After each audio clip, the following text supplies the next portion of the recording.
Samantala, palabang Vice President Leni Robredo ang humarap sa isang grupo ng mga negosyante kanina. Matatapang na salita ang binitawan niya tungkol sa hustisya, pagsunod sa batas, paglaban sa diktadorya at pagrespeto sa karapatan ng mga kababaihan. May report si Maki Pulido. Walang binanggit na pangalan o detalye si Vice Presidente Leni Robredo, pero may mga patama ang talumpati niya sa harap ng mga negosyante. In light of the recent disturbing events, ladies and gentlemen, I long to speak to our business community as well as the rest of our beautiful nation about homegrown values that I fear may be becoming scant in our society. Things like integrity and honesty, justice and the rule of law, values that turn us into considerate, fair, and kind human beings.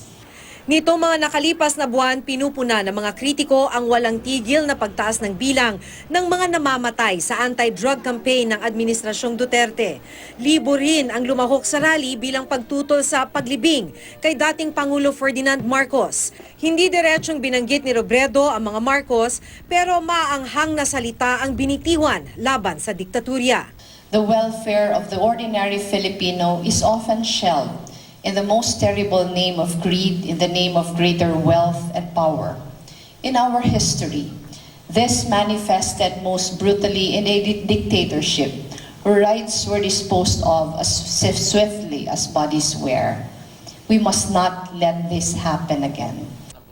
May mga pagkakataon ng binatiko si Pangulong Duterte sa mga pahayag niya kontra umano sa kababaihan. Sa isang okasyon, pinansin din ni Duterte ang tuhod ni Robredo. We bear witness to the many ways that women are undermined.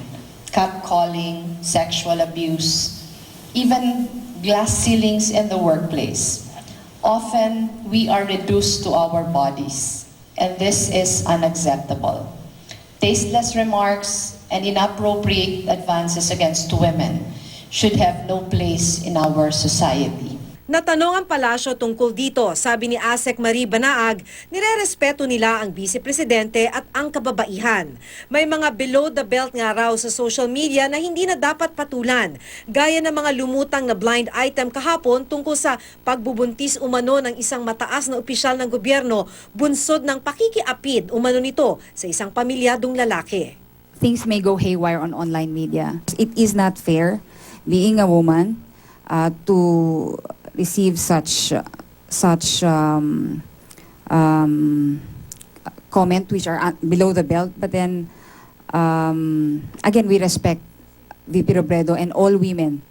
Maki Pulido, GMA News.